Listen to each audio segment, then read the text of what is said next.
단비 같은 방송 감호에 오신 여러분을 환영합니다. 저는 알기 쉬운 성경교리의 목사 차주영입니다. 자, 오늘은 성령 하나님에 대한 마지막 시간으로 지난번 우리가 강의에서 살펴본 이 보혜사 성령 하나님, 즉 우리를 도우시는 하나님께서 구체적으로 무슨 일을 하시며 이 성도들의 삶에 무엇을 돕기를 원하시는지를 한번 살펴보도록 하겠습니다. 먼저 성령께서 하시는 가장 중요한 일은 불신자를 거듭나게 하시는 것입니다. 요한복음 3장 5절을 읽어보겠습니다.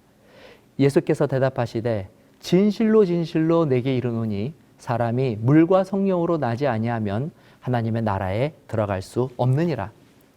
자, 예수님께서는 한 사람이 하나님의 나라의 백성으로 거듭나기 위해서는 물과 성령이 필요하다고 말씀하셨습니다. 자, 여기서 물은 우리가 잘 알고 있는 침례를 말합니다.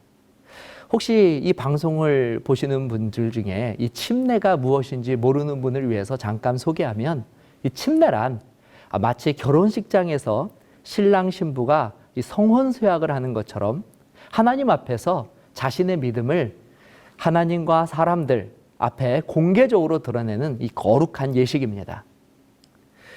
그러나 이 침례 예식을 받았다고 해서 모든 사람이 계속해서 하나님의 백성이라고 말할 수는 없습니다.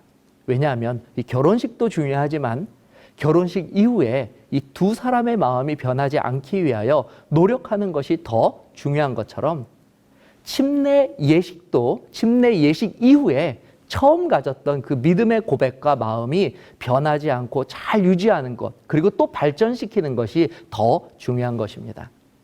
그러므로 침례받을 때와 그리고 침례받은 후에도 반드시 성도가 간직해야 할 것이 있는데 그것이 바로 성령으로 거듭나는 일입니다. 그럼 성령으로 거듭나는 일이란 무엇이겠습니까?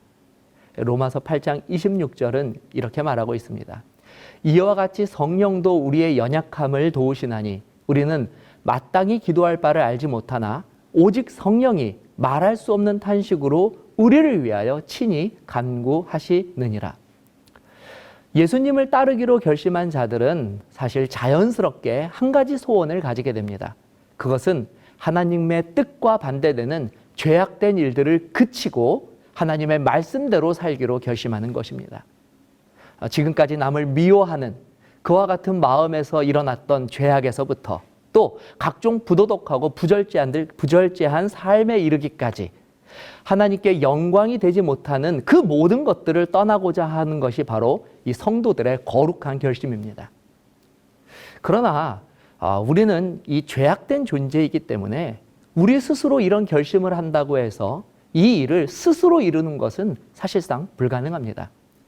그렇기 때문에 죄와 투쟁하는 성도들에게는 반드시 성령 하나님의 도우심이 필요로 하게 되는 것입니다.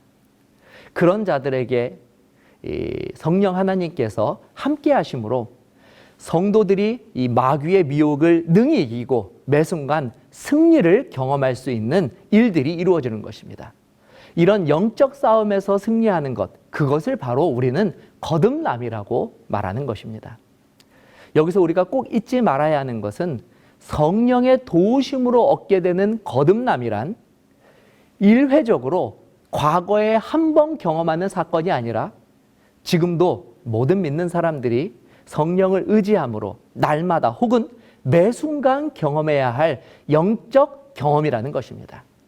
그렇기 때문에 모든 성도들은 성령을 단 한순간도 의지하지 않고는 거듭날 삶을 살고 있다고 말할 수 없게 되는 것입니다. 성령은 이처럼 매 순간 우리를 거듭나게 하시기 위하여 내 곁에서 도와주시는 분이십니다. 자, 두 번째로 성령 하나님은 성도들을 거룩하게 살며 믿음으로 구원에 이르게 하는 바로 그 진리를 깨닫게 하시는 일을 하십니다. 데살로니가 후서 2장 13절에 주께서 사랑하시는 형제들아, 우리가 항상 너희에 관하여 마땅히 하나님께 감사할 것은 하나님이 처음부터 너희를 택하사 성령의 거룩하게 하심과 진리를 믿음으로 구원을 받게 하심이니. 자, 말씀을 보고 또 깨닫기 위해서 가장 중요한 것이 무엇이겠습니까? 물론 훌륭한 목사님의 설교를 듣거나 혹은 이름 있는 주석을 보는 것도 중요한 일입니다. 그러나 정말 중요한 이 한 가지를 빼놓는다면 사실 말씀에 제대로 이해할 수 없습니다. 그것은 바로 크신 교사이신 성령 하나님의 지혜를 얻는 것입니다. 우리가 말씀의 진리를 깨우치고 또 더 깊은 영적 지식과 지혜를 얻기 위해서는 반드시 이와 같은 성령의 도우심을 필요로 한다는 사실을 잊지 않게 되시기를 바랍니다. 자, 세 번째로 성령 하나님은 성도들이 믿음으로 불신자들을 전도하기를 소원할 때 그들에게 복음 전파의 능력을 주시는 분이시기도 합니다. 사도행전 1장 8절에 오직 성령이 너희에게 임하시면 너희가 권능을 받고 예루살렘과 온 유대와 사마리아와 땅끝까지 이르러 내 증인이 되리라 하시니라. 복음은 초대교회 성도들로부터 시작하여 오늘날 이처럼 많은 나라와 백성들에게 전파되었습니다. 그러나 우리가 성경에서 살펴보는 초대교인들이란 오늘날처럼 복음이 성공적으로 전 세계에 퍼지게 할 만큼 그런 뛰어난 인물들이 아니었습니다.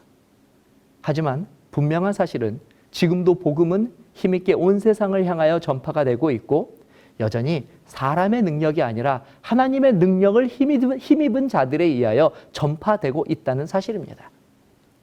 자, 지금까지 우리는 성령께서 우리를 도우시는 이 보다 구체적인 내용들을 살펴보았습니다.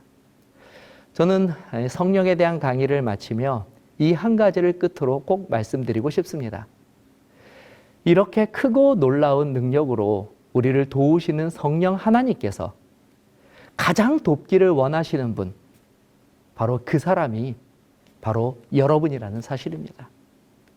성령 하나님과 동행하시는 능력 있는 그리스도인들의 삶을 살게 되시기를 간절히 바랍니다. 감사합니다.